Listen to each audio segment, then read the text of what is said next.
Alors là, tu as inversé l'image. Tu l'as retourné de l'autre côté, Ah, tu vois. ça change quelque chose? Attends, bah, je la mets dans mon sens alors. Ouais. Voilà. Hop.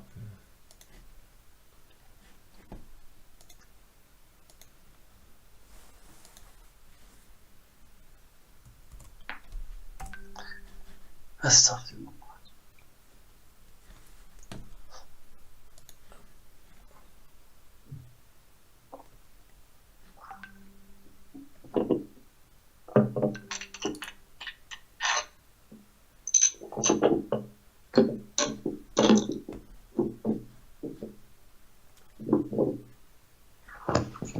C'est bon. C'est bon, je commence? Ouais, ouais, Inch'Allah. D'accord.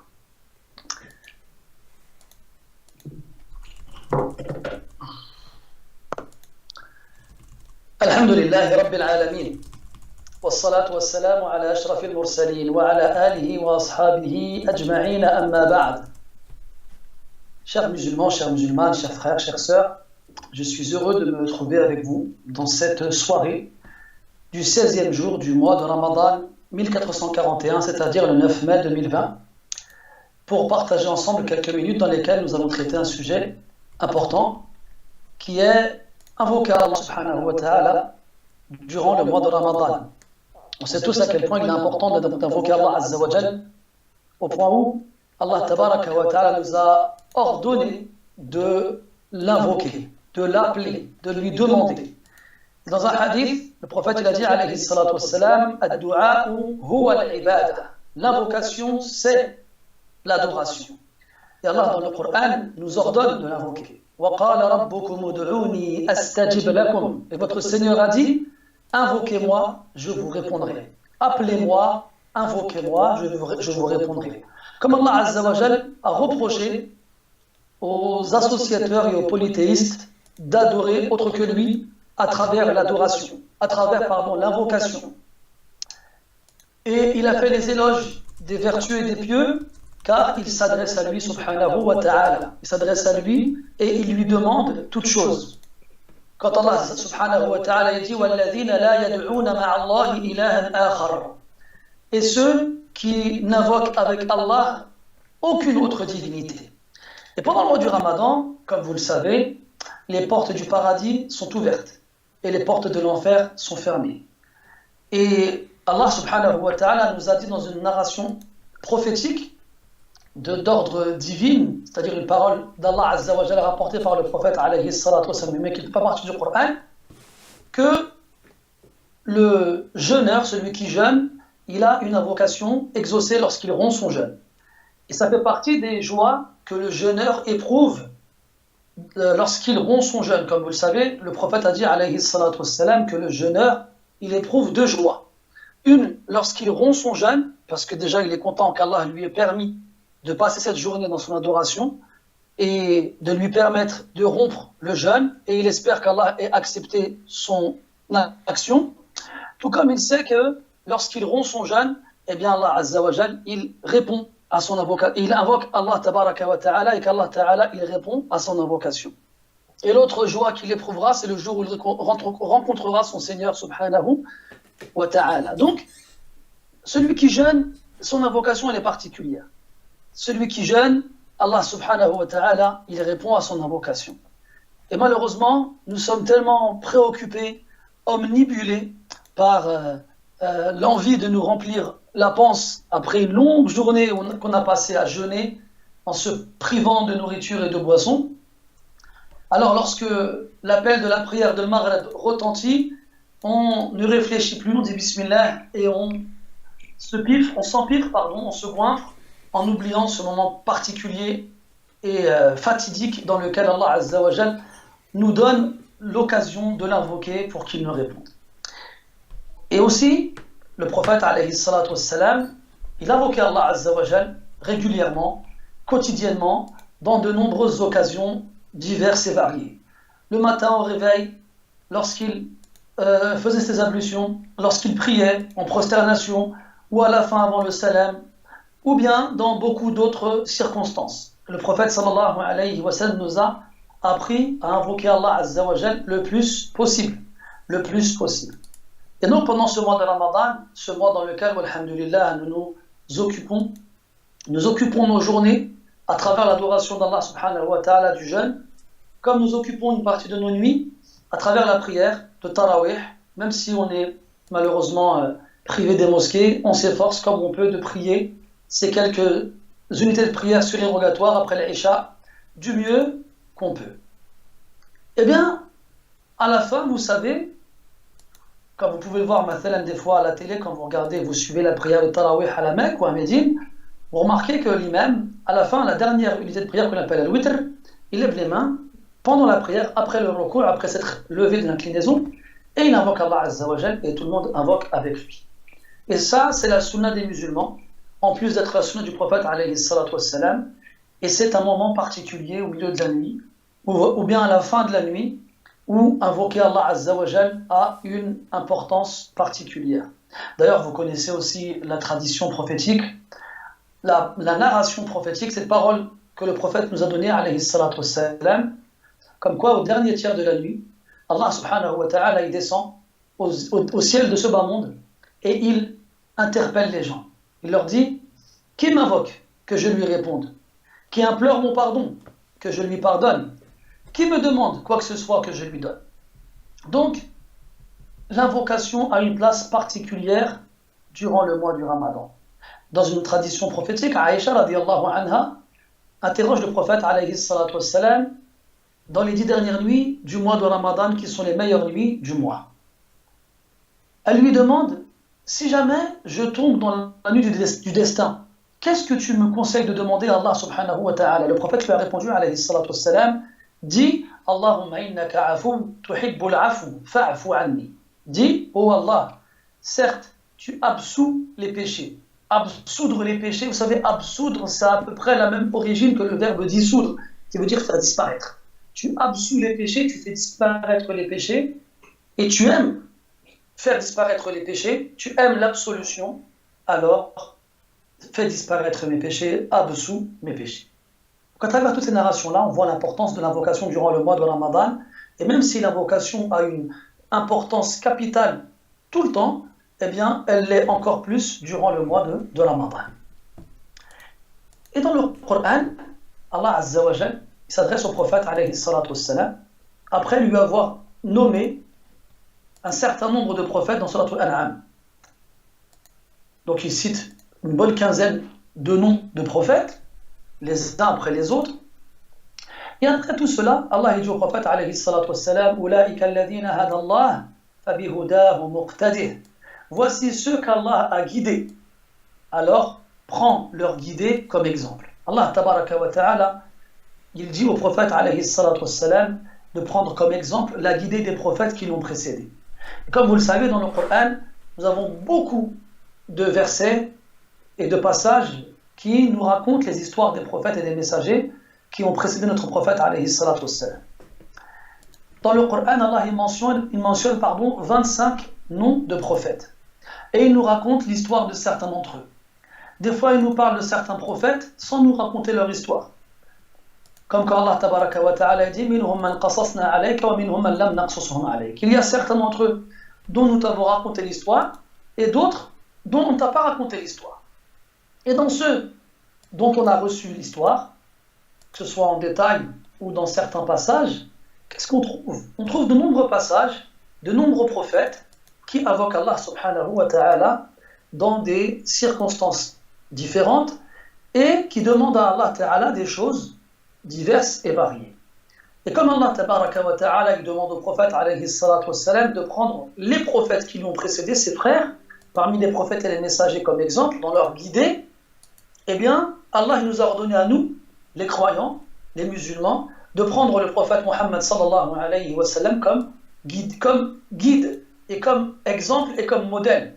Il a dit subhanahu wa ta'ala لَقَدْ كَانَ لَكُمْ فِي رَسُولِ اللَّهِ أُسْوَةٌ حَسَنَةٌ لِمَنْ كَانَ يَرْجُو اللَّهَ وَالْيَوْمَ الْآخِرَ وَذَكَرَ اللَّهَ كَثِيرًا. Il y a certes pour vous, dans la personne du messager d'Allah sallallahu alayhi wa sallam, un merveilleux exemple. أُسْوَةٌ حَسَنَةٌ, un très bon modèle pour celui qui croit en Allah et espère, pour celui qui espère en Allah et le jour dernier et qui évoque Allah subhanahu wa ta'ala beaucoup. Et vous savez, le Ramadan c'est le mois du Coran. Le Ramadan c'est vraiment un mois particulier dans lequel toutes les adorations viennent se retrouver. Et c'est pour ça que c'est le meilleur des mois dans toute l'année. Et pendant le mois du Ramadan, Abdullah ibn Abbas radiallahu anhuma nous informe que le prophète alayhi salatu wassalam passait ce mois-ci particulier à réciter le Coran à Jibril alayhi salam, le meilleur des anges, et ils étudiaient ensemble le sens du Coran. Donc le mois de Ramadan est aussi le mois du Coran. Allah dit subhanahu wa ta'ala شهر رمضان الذي أنزل فيه القرآن هدى للناس وبينات من الهدى والفرقان.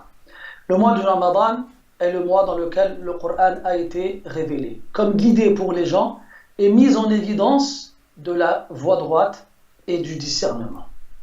Donc lorsqu'on lit le Coran, on doit aussi essayer de comprendre et de méditer profondément les sens de ces versets. Dans 4 versets, Allah subhanahu wa ta'ala nous demande de méditer le Coran. أَفَلَا يَتَدَبَّرُونَ الْقُرْآنَ لِيَدَّبَّرُوا آيَاتِهِ أَفَلَمْ يَدَّبَّرُوا الْقَوْلِ. Tous ces versets nous demandent de faire le tadabbur. Le tadabbur, c'est le fait d'aller en profondeur dans les sens que renferme le verset. Comme il dit Ali radiallahu anhu, le Coran, c'est un trésor dont les savants ne se rassasient pas. La tanqadi ajaibuhu, yani ces merveilles ne tarissent jamais. Et donc quand on lit le Coran, comme je vous l'ai dit, on voit les histoires des prophètes. Les histoires qui ont pour but de raffermir le cœur du prophète alayhi salatu wassalam en premier, et à travers lui, nous aussi. وَكُلًّا نَقُصُّ عَلَيْكَ مِنْ أَنْبَاءِ الرُّسُلِ مَا نُثَبِّتُ بِهِ فُؤَادَكَ. Et toutes les histoires des prophètes que nous te racontons, nous le faisons pour te raffermir le cœur. Pour te raffermir le cœur. Donc on lit les histoires dans le Coran et on trouve que les prophètes, qu'Allah soit satisfait d'eux et les salue et prie sur eux, eh bien ils invoquent Allah Azza wa Jal dans de nombreuses circonstances diverses et variées. Et à travers ces invocations, qu'est-ce que nous on apprend? On apprend aussi à invoquer Allah subhanahu wa ta'ala, parce que l'invocation, comme on l'a dit, c'est une adoration. Et les adorations, elles sont régies par des règles strictes, des règles précises. On n'adore pas Allah comme on veut, subhanahu wa ta'ala.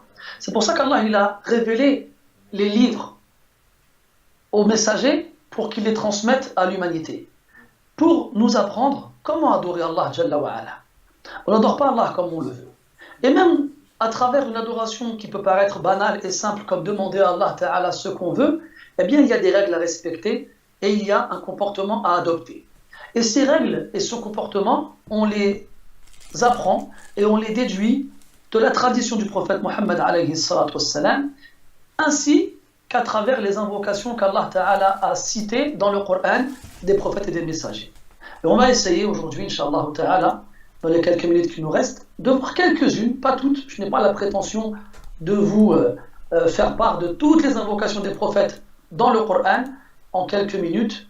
Non, mais on va essayer d'en voir quelques-unes et à travers celles-ci, on va les remettre dans leur contexte et surtout on va apprendre à invoquer Allah Ta'ala correctement.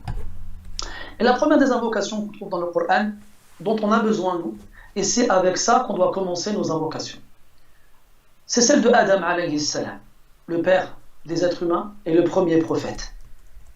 Allah tabaraka wa ta'ala, vous connaissez toute l'histoire de Adam, le premier homme qu'Allah Ta'ala a créé de sa main et qu'il a fait habiter au paradis, dans lequel tout lui était permis et autorisé sauf les fruits d'un seul arbre. Le diable, qui a fait de l'être humain son pire ennemi et qui a juré qu'il l'emmènerait le plus des descendants de Adam avec lui en enfer, a tout fait pour convaincre Adam alayhi salam en lui mentant et en le trompant de manger du fruit de cet arbre défendu. Et Adam alayhi salam, je vous passe les détails, a fini par en manger, alors qu'Allah lui avait interdit. Et dans Surat al-A'raf, la 7e sourate du Coran, Allah Ta'ala nous raconte cette histoire et ce passage, puis il nous raconte comment Adam alayhi salam a demandé à Allah de lui pardonner. قال يا ربنا ظلمنا أنفسنا وإن لم تغفر لنا وترحمنا لنكونن من الخاسرين. Ils dirent, tous les deux, c'est-à-dire Adam et Hawa, Adam et Ève, sur eux la paix et le salut, tous les deux dirent: Ô notre Seigneur, nous nous sommes fait du tort à nous-mêmes. Et si tu ne nous pardonnes pas et nous ne fais pas miséricorde, nous ferons alors partie des perdants.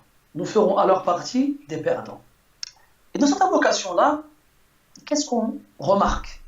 On remarque qu'ils ont reconnu leur tort. En arabe, on dit al-i'tiraf bil-dhanb, reconnaître ses torts. Et lorsque l'on demande à Allah Azza wa Jal quoi que ce soit, on ne peut pas lui demander ce qu'on veut, que ce soit dans les choses de ce bas monde ou de l'au-delà, sans avant toute chose reconnaître ses torts et demander à Allah de nous pardonner nos péchés. Et le fait de reconnaître ses torts fait partie des caractéristiques des vertueux. Allah dit subhanahu wa ta'ala dans surat At-Tawbah وَالَّذِينَ وَآخَرُونَ اعْتَرَفُوا بِذُنُوبِهِمْ خَلَطُوا عَمَلًا صَالِحًا وَآخَرَ سَيِّئًا عَسَى اللَّهُ أَن يَتُوبَ عَلَيْهِمْ. Et d'autres ont reconnu leurs péchés, ont reconnu leurs torts, ont reconnu leurs erreurs. Ils ont mélangé des bonnes actions avec des mauvaises. Obligatoirement, Allah leur pardonnera. J'ai traduit Asa Allahu par obligatoirement, alors que Asa en arabe est un verbe qui indique la probabilité. Il est probable que. Mais Abdullah ibn Abbas radiyallahu anhuma, il nous a dit Asa fi al-Qur'an wajiba fi haqqillahi subhanahu wa ta'ala. Quand Allah ta'ala emploie le verbe qui exprime la probabilité, eh bien en fait, dans le Coran, quand ça concerne Allah subhanahu wa ta'ala, ça veut dire l'obligation. Parce que chez Allah, il n'y a pas de probabilité. C'est soit comme ça, ou ça ne l'est pas. Donc, quand Allah dit Asa, ça veut dire qu'il va leur pardonner. Asa Allahu an yatuba alayhim. Obligatoirement, Allah va les guider vers le repentir et accepter leur repentir. Donc, reconnaître ses péchés, ses torts, ses erreurs, dans la vocation est primordial et capital. Le prophète sallallahu alayhi wa sallam nous a appris la meilleure des formules pour demander pardon à Allah subhanahu wa ta'ala. Il l'a appelé Sayyidul Istighfar. La meilleure des formules pour demander pardon. Ayyaqul al-abdu, que tu dises dans tes invocations, Allahumma anta rabbi, oh Seigneur, tu es mon, oh Allah, tu es mon Seigneur. Khalaqtani wa ana abduk, tu m'as créé et je suis ton esclave. Wa ana ala ahdika wa wa'dika mastata'at. Et moi, sur les promesses que je t'ai faites et les engagements que j'ai pris envers toi, je fais ce que je veux. A'udhu bika min sharri ma sana'at. Je me réfugie auprès de toi contre le mal de mes actions, de ce que j'ai commis comme action. Abou laka bi ni'matika alayhi, je reconnais tes bienfaits sur moi. Wa abou bi dhanbi, comme je reconnais mes péchés, faghfirli, pardonne-moi, fa innahu la yaghfiru dhunuba illa ant, car certes personne d'autre que toi ne pardonne les péchés. Donc dans la meilleure façon de demander pardon à Allah, il y a dedans le fait de reconnaître ses péchés. Et c'est simple.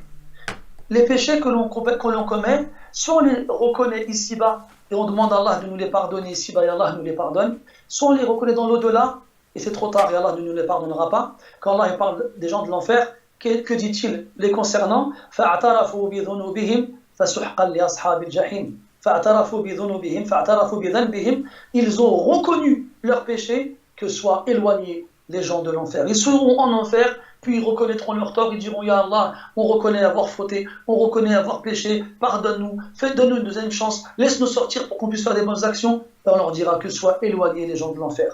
Adam alayhi salam nous a appris à travers cette invocation-là à demander à Allah Ta'ala de nous pardonner. Et pas seulement en lui demandant Ya Allah, pardonne-moi. C'est facile, ça glisse facilement sur la langue. Ce qui est demandé, c'est de se reconnaître, de reconnaître ses torts, y penser, y réfléchir. Ah, j'ai fait ça, et j'ai fait ça, et j'ai fait ça. Et Allah Ta'ala, il m'a vu quand je l'ai fait, il m'a entendu quand je l'ai dit. Et les anges, ils l'ont inscrit dans mon registre. Et si jamais Allah ne me pardonne pas, le jour de la résurrection, il me jugera pour cette action-là. Et si Allah ne me la pardonne pas, le jour de la résurrection, peut-être qu'il me fera rentrer dans cette action-là. Donc on doit y penser, on doit y réfléchir, et on doit surtout la regretter en reconnaissant nos torts. Ya Allah, c'est comme entre nous les êtres humains, on a une expression qui dit faute avouée à moitié pardonnée. Chez Allah Azza wa Jal, faute avouée complètement pardonnée. Rabbana zalamna anfusana. Ya Allah, nous nous sommes fait du tort à nous-mêmes. Nous nous sommes fait du tort à nous-mêmes. Parce que oui, quand on fait des péchés, on ne fait pas de tort à Allah Azza wa Jal. Allah, on ne peut pas lui faire du mal.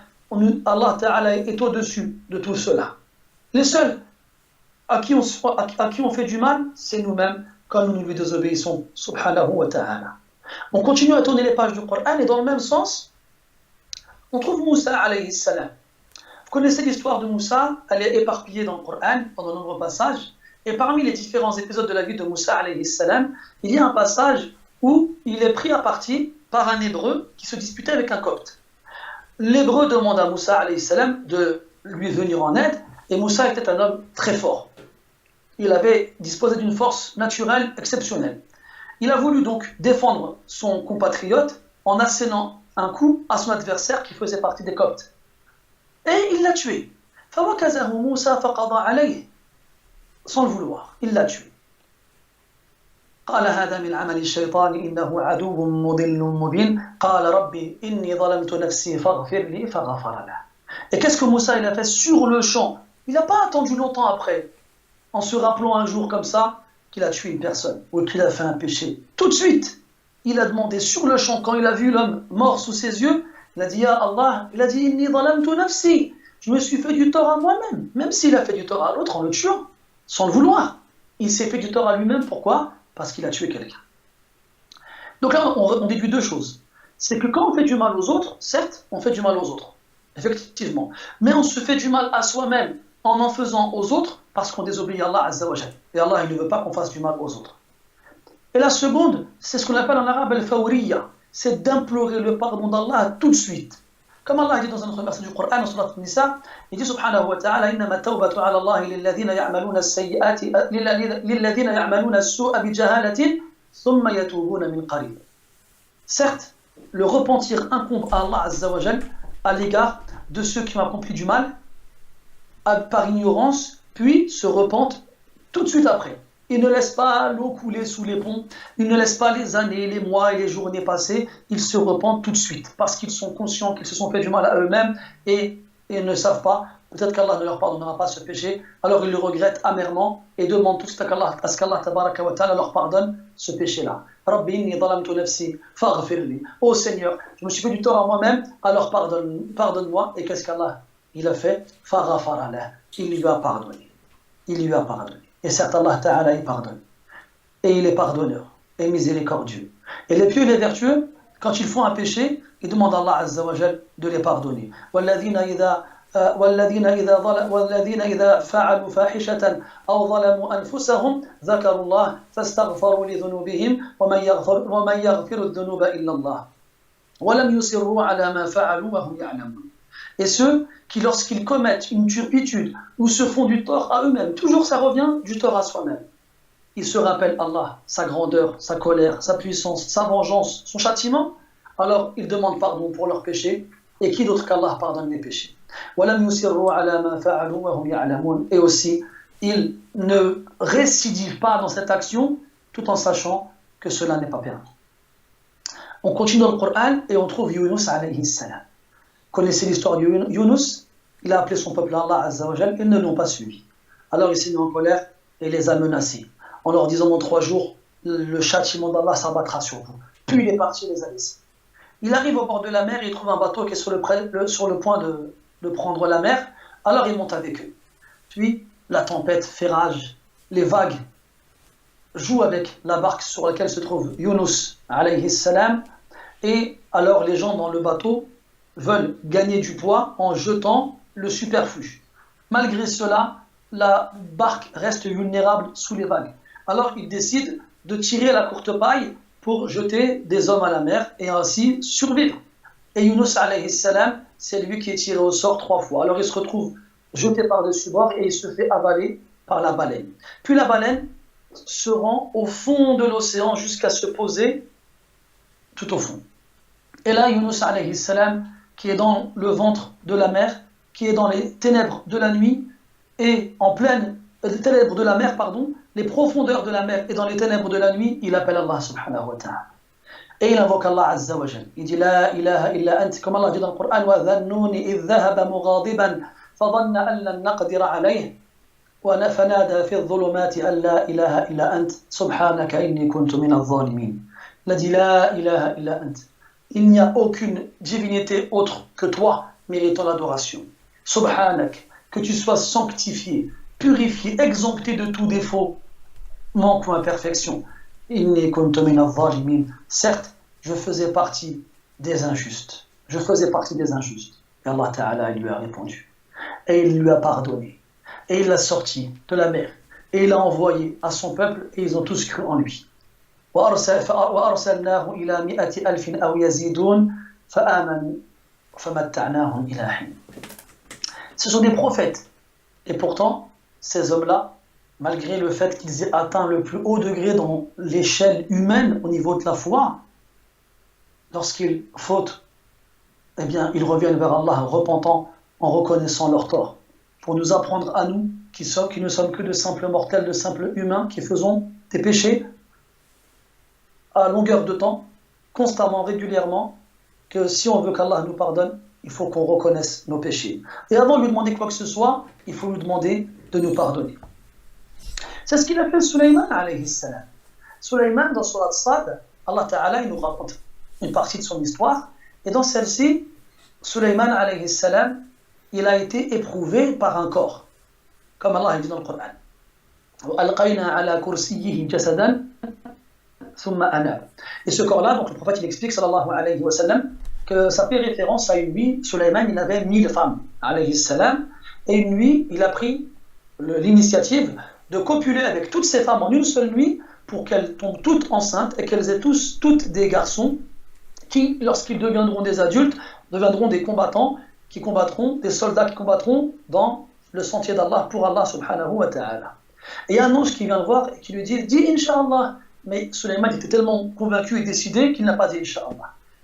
Et il a passé la nuit à copuler avec ses 1000 femmes, et sur les 1000 femmes, il n'y a qu'une seule femme qui a donné naissance à un enfant, et c'était une moitié d'enfant. Une moitié d'enfant qui s'est retrouvée devant Sulayman alayhi salam. Et quand Sulayman il a vu cette moitié d'enfant, il a su que c'est Allah Ta'ala qui décide de donner des enfants à qui il veut ou de priver qui il veut. Alors, il s'est rappelé de cette erreur qui était la sienne de ne pas avoir dit Inch'Allah. Il a demandé à Allah de lui pardonner. Et il a demandé à Allah de lui donner un royaume avec une richesse que personne après lui ne pouvait atteindre. Mais avant de demander à Allah Ta'ala ce royaume et cette richesse, c'est des choses mondaines, il a dit Rabbi ghfirli wa habli mulkan la yanbaghi li ahadin min ba'di. Oh Allah, pardonne-moi et offre-moi un royaume qui ne conviendra à personne d'autre qu'après moi. Personne. Donc Allah il a donné à Sulayman son pardon. فَغَفَرْنَا لَهُ ذَلِكَ. Nous lui avons pardonné cela. وَإِنَّ لَهُ عِنْدَنَا لَزُلْفَى وَحُسْنَ مَآبٍ. Et on lui a donné un royaume et une richesse exceptionnelle qu'Allah Ta'ala nous décrit partiellement dans le Coran. Donc quand tu veux demander quelque chose à Allah subhanahu wa ta'ala, avant toute chose, demande-lui qu'il te pardonne. Demande-lui qu'il t'efface tes péchés. Parce que si Allah te donne la richesse, le pouvoir, la force, le succès, la notoriété, la célébrité, ce que tu veux, s'il ne te pardonne pas, comme il a dit Adam alayhi salam, وَإِن لَمْ تَغْفِرْ لَنَا وَتَرْحَمْنَا لَنَكُونَنَّ مِنَ الْخَاسِرِينَ. Si tu ne nous pardonnes pas et nous ne fais pas miséricorde, nous ferons alors partie des perdants, les perdants. Alors, on demande à Allah Ta'ala de nous pardonner et on reconnaît nos péchés. Et on vient de voir à travers l'occasion de Sulayman alayhi salam que rien ne nous interdisait de demander des choses de ce bas monde. Sulayman a demandé un royaume. Zakaria alayhi salam a demandé progéniture. Comme Allah nous raconte cela dans Surat Ali Imran et dans Surat Maryam. Zakaria alayhi salam, il a dit Rabbi habli min ladunka fahabli min ladunka waliya yarithuni wa yarithu min ali Ya'qub waj'alhu rabbi radiya. Il a demandé à Allah un héritier. Et dans Surat Al-Anbiya, Zakaria alayhi salam, il demande à Allah tabaraka wa ta'ala wa Zakaria idh nada rabbahu rabbi la tadarni farda wa anta khayrul warithin. Ô Seigneur, ne me laisse pas seul alors que tu es le meilleur de ceux qui font hériter ou des héritiers.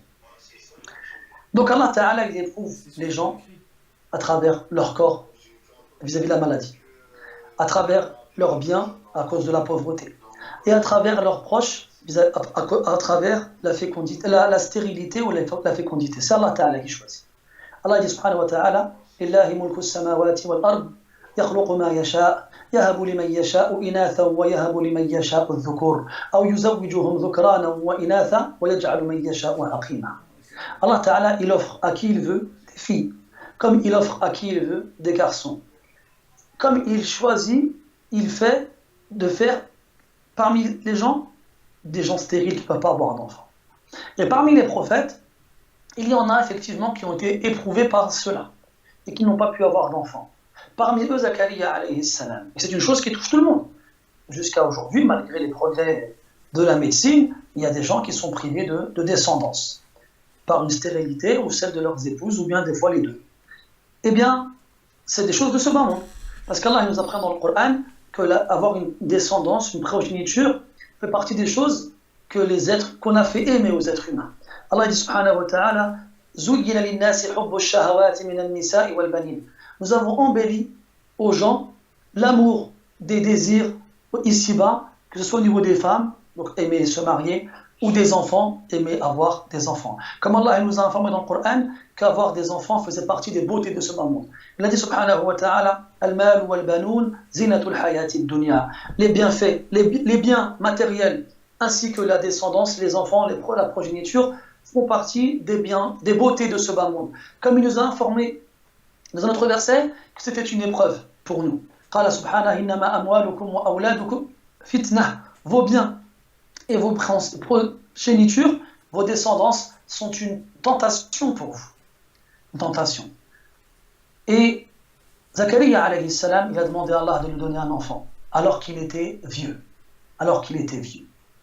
Donc quand, vous savez, Allah ne nous interdit pas d'avoir recours à la médecine pour avoir des enfants. Il ne nous interdit pas de prendre des médicaments pour se soigner. Bien au contraire. Mais est-ce que les gens qui sont touchés par ce genre de mal pensent en premier à demander à Allah Azza wa Jal? Et ça, ce problème, nous l'avons beaucoup.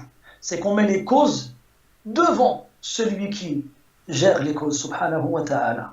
Celui qui est pauvre, qu'est-ce qu'il fait? Il va chercher du travail. Il va essayer de vendre quelque chose. Il va mendier pour remédier à cette pauvreté-là. Mais peu d'entre eux sont ceux qui pensent d'abord à demander à Allah de les enrichir avant de demander aux autres, à travers les causes, de s'enrichir. Ceux qui sont malades, pareil. Que ce soit une maladie comme celle-ci, qui est de ne pas pouvoir avoir d'enfants, car c'est une maladie, eh bien, le Coran nous apprend que les prophètes qui étaient touchés par ce genre de mal demandaient à Allah de les soigner, demandaient à Allah de les guérir, et surtout, jamais ils ne désespéraient. Jamais. Comme Allah Ta'ala, il a donné à Zakaria un enfant, alors que Zakaria était un vieillard et que son épouse était stérile. Comme Allah, il a donné un enfant à Ibrahim alayhi salam. Vous savez qu'Ibrahim, il a eu deux fils, Ismaïl et Ishaq. Ismaïl, il ne l'a pas eu avec son épouse Sarah. Son épouse Sarah était stérile, elle ne pouvait pas avoir d'enfant. Et comme Ibrahim tenait beaucoup à avoir une descendance, alors Sarah l'a donné à Ibrahim, son esclave Hajar, et avec elle, il a eu Ismaïl alayhi salam. Puis, par la suite, Allah Ta'ala, il a envoyé des anges à Ibrahim alayhi salam pour lui annoncer une bonne nouvelle. Quelle est-elle? C'est qu'il allait avoir un enfant avec son épouse Sarah, malgré le fait que lui était un vieillard et qu'elle aussi était vieille. Quand elle a appris la nouvelle de la bouche des anges, قالت يا ويلتى أألد وأنا عجوز وهذا بعلي شيخا إن هذا لشيء عجيب. Malheur à moi, comment vais-je pouvoir enfanter alors que je suis une vieille dame et que mon mari est un vieillard? Mais Allah Ta'ala, il a mis des règles, il les a imposées comme il peut les lever, comme il le désire. Et il a donné à Ibrahim et à Zakaria, contre toute attente, des enfants à un moment où personne ne peut avoir d'enfants. Donc il ne faut jamais désespérer. Comme Ibrahim et Zakaria alayhi salam, d'ailleurs il a été rapporté qu'entre le moment où Zakaria a demandé à Allah de lui donner une descendance et le moment où Allah lui a donné une descendance, il s'est passé 40 ans. Il s'est passé 40 ans. Quand Zakaria il a vu Mariam en train d'invoquer Allah Azza wa Jal, il en a fait de même. هنالك دعا زكريا ربه. Il a invoqué Allah. قال رب هب لي من لدنك ذرية طيبة. Ô Seigneur, offre-moi de ta part une descendance pure et bonne. 40 ans plus tard, Allah il lui envoie les anges pour lui annoncer la bonne nouvelle qu'il allait enfin avoir un enfant. Et là, il est étonné. Ça y est, 40 ans plus tard, je suis un vieillard, ma femme elle est stérile. Comment pourrais-je avoir un enfant? Alors il demande un signe. قال رب اجعل لي آية. Donne-moi un signe. قال آيتك ألا تكلم الناس 3 ليال سويا. Ton signe sera que tu ne pourras plus t'adresser à personne pendant 3 nuits consécutives. Ce qui compte, c'est de se souvenir que Allah Ta'ala a entre ses mains les clés de tous les trésors. Et il possède toute chose. Et lorsqu'il décide d'une chose, il n'a qu'à lui dire soit, et elle sera. Donc comme les prophètes nous ont appris, dans le Coran, eh bien, on doit demander à Allah toute chose, quelle que soit la chose, même si on pense... Excusez-moi, je vais essayer de... Même si on pense que c'est impossible, rien n'est impossible pour Allah subhanahu wa ta'ala. D'ailleurs, en parlant de maladie, Allah il nous apprend aussi que certains prophètes étaient touchés de maladies extraordinaires, que le commun des mortels ne pourrait pas supporter. Ou bien que si quelqu'un de normal comme vous et moi étions touchés par ces choses-là, on aurait passé notre temps à invoquer Allah Ta'ala pour qu'il nous guérisse. Et Allah Azza wa Jal, il nous raconte l'histoire de Ayyub alayhi salam. Ayyub, il ne manquait de rien. Il avait plusieurs épouses, de nombreux enfants, et il était riche et avait une santé de fer. Et Allah Ta'ala, pour l'éprouver, lui a tout enlevé. Ses épouses, ses enfants, sa richesse, et il l'a fait tomber malade. Et Ayyub alayhi salam, il a accepté le décret de son Seigneur subhanahu wa ta'ala. Et il a demandé à Allah, après des années seulement, de le guérir. Mais ce qui est particulier avec l'histoire de Ayyub alayhi salam, c'est la façon qu'il a utilisée pour demander à Allah de le guérir. D'une façon spéciale. Quelle était? Il a dit, et cette invocation on la retrouve dans 2 versets, dans Surat Al-Anbiya et dans Surat Sad, Allah Ta'ala il dit Rabbi, inni massani ad-durr wa Ayyuba idh nada rabbahu anni massani ad-durr wa anta arhamur rahimin. Il a appelé son Seigneur, Ya Allah, oh mon Seigneur, j'ai été touché par le mal et tu es le plus miséricordieux des miséricordieux. Et dans Sad, il dit Rabbi, inni massani ash-shaytanu bi nusbin wa adhab. Le diable m'a touché à travers la fatigue et ce châtiment qui est la maladie. Et Allah Azza wa Jal, il a répondu favorablement à l'invocation de son prophète Ayyub alayhi salam, et en plus de lui rendre la santé, il lui a rendu ses épouses, ses enfants et sa richesse. Donc il ne faut jamais désespérer, et toujours se remettre en question, et toujours reconnaître ses torts, et se souvenir que quand Allah Ta'ala il nous éprouve, ou quand Allah Ta'ala il nous punit, c'est à cause des péchés qu'on a accomplis. Donc demandez à Allah Tabaraka wa Ta'ala et surtout ne jamais désespérer. Et aussi, à travers les invocations des prophètes dans le Coran, qu'est-ce qu'on apprend? On apprend le comportement à avoir dans la demande. On ne demande pas à Allah ce qu'on veut n'importe comment. Ceux parmi vous qui êtes père ou mère, qui êtes parents, eh bien, je pense qu'on est d'accord pour dire que si un de nos enfants vient nous voir, donne-moi ça, on ne lui donnerait jamais, on n'accepterait jamais. On apprend à nos enfants, on leur inculque la politesse, on leur apprend à dire s'il te plaît quand ils demandent, on leur apprend à dire merci quand ils demandent. Et bien quand on fait des invocations, on doit faire preuve de ce qu'on appelle de politesse. Après c'est pas vraiment de la politesse, avec Allah Azza wa Jal, c'est de la bienséance. Faire preuve de bienséance, il faut savoir demander à Allah Azza wa Jal. Et quand on regarde le Coran, on trouve que justement les prophètes nous apprennent à invoquer Allah Azza wa Jal en formulant correctement les choses. Et ne pas demander n'importe comment. D'ailleurs, le prophète sallallahu alayhi wa sallam nous a fait comprendre que dans notre communauté, il y aura des gens qui transgresseront, qui dépasseront les limites dans l'invocation, qui demanderont des choses à Allah qu'il ne faut pas lui demander, ou bien qui s'adresseront mal à Allah subhanahu wa ta'ala. Et dans le Coran, donc comme je vous le disais, les prophètes nous apprennent à nous adresser à Allah Azza wa Jal. Par exemple, dans le Coran, donc on va voir avec Ayyub alayhi salam. Il n'a pas dit oh Allah, je suis malade, je suis mort, je ne suis pas bien, je suis fatigué, je souffre, guéris-moi. Il a dit Inni anni massani ad-durr. J'ai été touché par le mal. Il n'a pas attribué le mal à Allah Azza wa Jal. Pourtant, c'est Allah qui décide et c'est Allah qui choisit.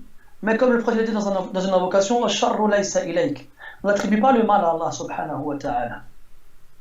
Alors quand il nous arrive un mal, on ne doit pas dire Ya Allah, tu m'as fait ça, comme si on se plaignait, comme si on lui reprochait. Non, ce mal-là, il nous est arrivé à cause de nous. Comme Allah dit dans le Coran, Ma asabakum min musibatin fabima kasabat aydikum. Quoi qu'il vous arrive comme catastrophe, c'est dû aux actions que vous accomplissez. Donc quand il nous arrive un mal, on doit dire à Allah Ta'ala qu'un mal nous a touchés. et ne pas l'attribuer à Allah Azza wa Jal. Rabbi, inni massani ash-shaytan. Dans l'autre verset, c'est le diable qui m'a touché. Et l'autre verset, massani ad-dur, j'ai été touché par le mal. Ibrahim alayhi salam, quand il parle d'Allah Azza wa Jal, il dit Alladhi khalaqani fa huwa yahdin, celui qui m'a créé, celui qui m'a guidé. Walladhi huwa yut'imuni wa yasqin, celui qui me nourrit et qui m'abreuve. Wa idha maridtu fa huwa yashfin. Et lorsque je tombe malade, c'est lui qui me guérit. Il n'a pas dit lorsqu'il me fait tomber malade.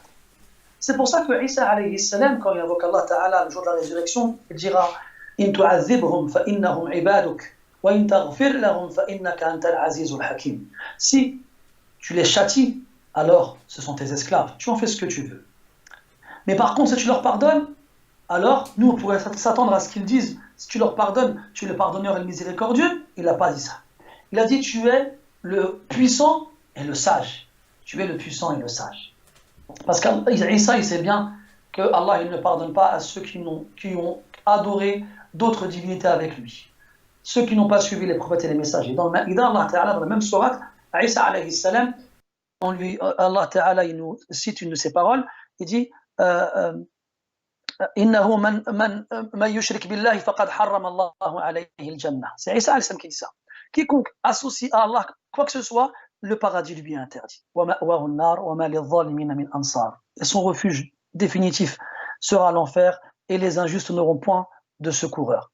Donc il me dit Innaka antal azizul hakim, car certes tu es le puissant et le sage. Si tu leur pardonnes, c'est parce que tu as la force absolue et la puissance totale et la sagesse ultime. Aussi, Nuh alayhi salam, quand il demande à Allah Ta'ala de lui faire comprendre une chose qu'il n'a pas comprise. Comme vous le savez, dans l'histoire de Nuh, de Noé, avec la fameuse arche, Allah il lui dit Ihmil fiha min kullin zawjayn ithnayn wa ahlak. Fais monter dans ton bateau de chaque catégorie d'animaux, un couple, wa ahlak, ainsi que ta famille. Alors, Nuh il fait monter sa famille, mais son fils il refuse de monter avec lui. Et qu'est-ce qui se passe? Son fils se fait emporter par les flots et meurt noyé devant son père. Alors Nuh alayhi salam, il dit Rabbi inna ibni min ahli wa inna wa'daka al-haqq wa anta ahkamul hakimin. Oh Seigneur, mon fils fait partie des miens.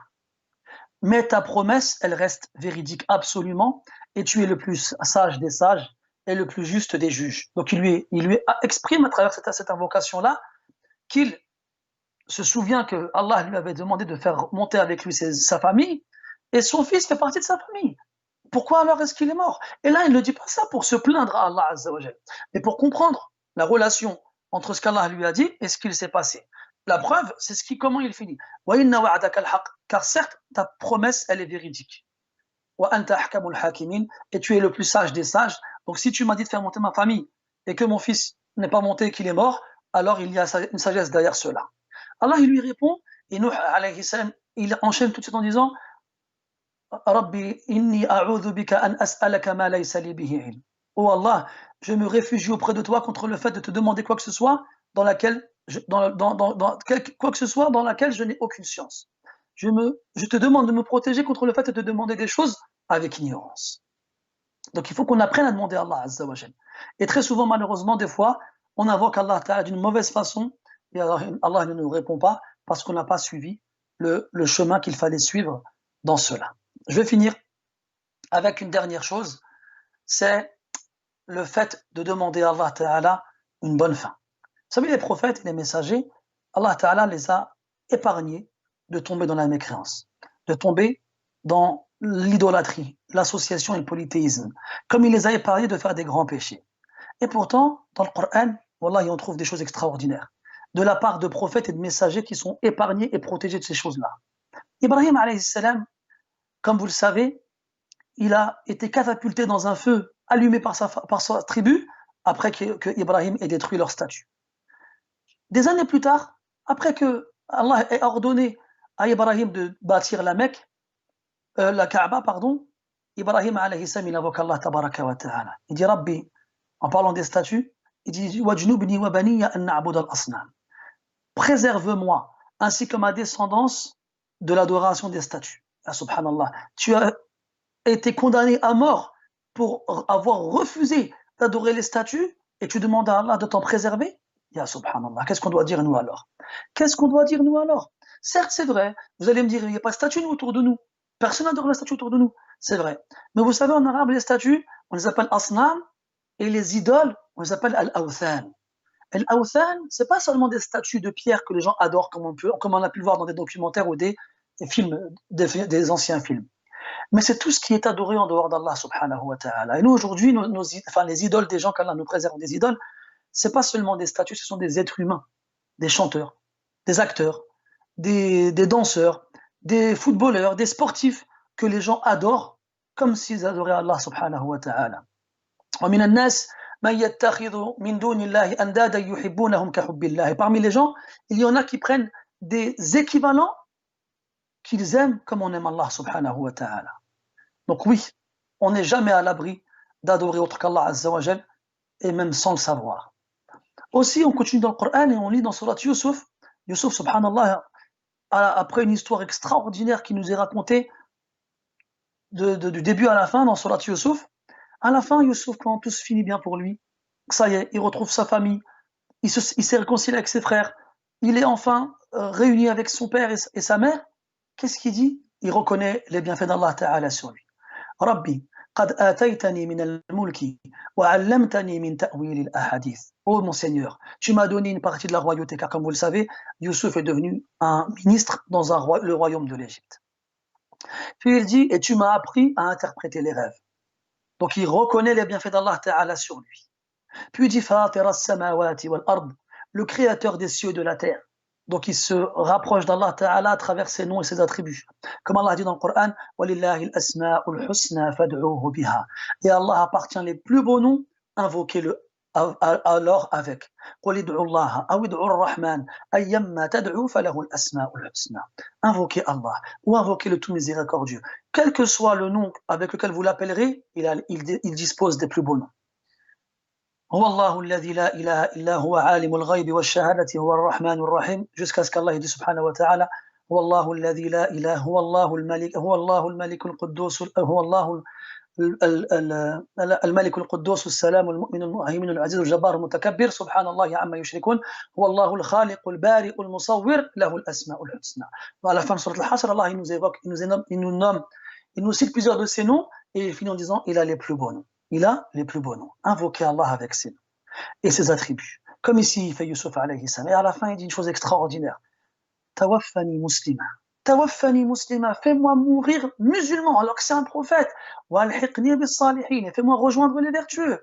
Parce que ce qui compte, même si on vit une vie bonne et paisible et correcte, comme Allah nous veut, on n'est jamais à l'abri de mourir d'une façon qu'Allah ne veut pas. Loin de l'unicité d'Allah Ta'ala et dans la perdition et l'égarement. Alors il faut toujours demander à Allah de nous faire mourir musulmans. Tawaffani muslima. Fais-moi mourir musulman et fais-moi rejoindre les vertueux. Fais-moi rejoindre les vertueux. C'est comme Sulaiman alayhi salam, encore une fois. Quand il a vu les bienfaits d'Allah tabaraka wa ta'ala, Allah il lui a permis de comprendre le langage des animaux, des oiseaux, des fourmis. Il a entendu une fourmi invoquer Allah Ta'ala et avertir son peuple. Et il a souri. فتبسم ضاحكا من قولها وقال ربي أوزعني أن أشكر نعمتك التي أنعمت علي. Oh Allah, permets-moi de reconnaître, d'être reconnaissant envers toi pour tous les bienfaits que tu m'as octroyés. Et nous aussi, on doit demander à Allah de nous permettre de le remercier pour tous ces bienfaits qu'il nous a offerts, la sécurité, la santé, la richesse, j'en passe et d'autres, tous ces moyens technologiques qui nous permettent de faire énormément de bien, comme ils nous permettent aussi de faire du mal, eh bien, il faut qu'on soit reconnaissant envers Allah Azza wa Jal. Et si on est reconnaissant envers les bienfaits d'Allah subhanahu wa ta'ala, envers Allah pour ses bienfaits, Allah il nous rajoute. Et lorsque ton Seigneur a proclamé, si vous êtes reconnaissant, je vous rajouterai. Sulaiman, avec tout ce qu'Allah lui a donné, il demande à Allah de lui permettre de le remercier pour tous les bienfaits qu'il lui a donnés. Rabbi awzi'ni an ashkura ni'mataka allati an'amta alayya wa ala waliday. Pour moi, c'est bien fait, ainsi que pour mes parents. Comme il lui demande de lui permettre de faire des actions vertueuses. Wa an a'mala salihan tardah. Des actions vertueuses desquelles tu seras satisfait. وَأَدْخِلْنِي بِرَحْمَتِكَ فِي عِبَادِكَ الصَّالِحِينَ. Et fais-moi rentrer par ta grâce et ta miséricorde parmi tes serviteurs vertueux. On pourrait continuer, il y a encore beaucoup de choses à dire, mais je pense que dans cela, il y a une suffisance.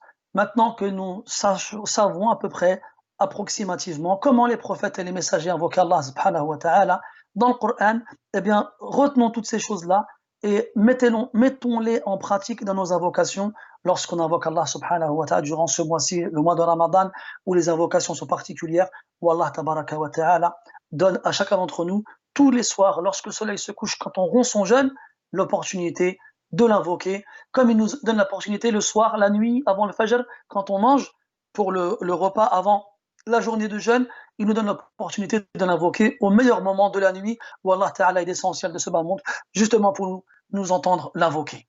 Donc, ne vous privez pas de cela. Celui qui n'invoque pas Allah Tabaraka wa Ta'ala, Allah il se met en colère contre lui, comme le prophète a dit sallallahu alayhi wa sallam. Et le poète il a dit en parlant de cela, Ar-Rahmanu yaghdabu in tarakta su'alahu, wa bunayyu Adama in sa'altahu yaghdabu. Il dit, le tout miséricordieux, quand tu arrêtes de lui demander, eh bien, il se met en colère contre toi. Alors que le fils d'Adam, comme toi et moi, c'est quand tu lui demandes qu'il se met en colère. Parce que tu as remarqué, quand quelqu'un vient te voir, ton voisin, il frappe à ta porte, vous avez du sel? Tiens. Le lendemain, il vient, vous avez du poivre? Tiens. Le lendemain, il vient, vous avez du pain? Oh. Et nous, plus on nous demande, plus ça nous énerve. L'être humain, il est comme ça. Allah Azza wa Jal, c'est quand on ne lui demande pas qu'il se met en colère. Il nous a ordonné de l'invoquer, et quand on l'invoque, il nous a promis de nous répondre. Et je finirai là-dessus.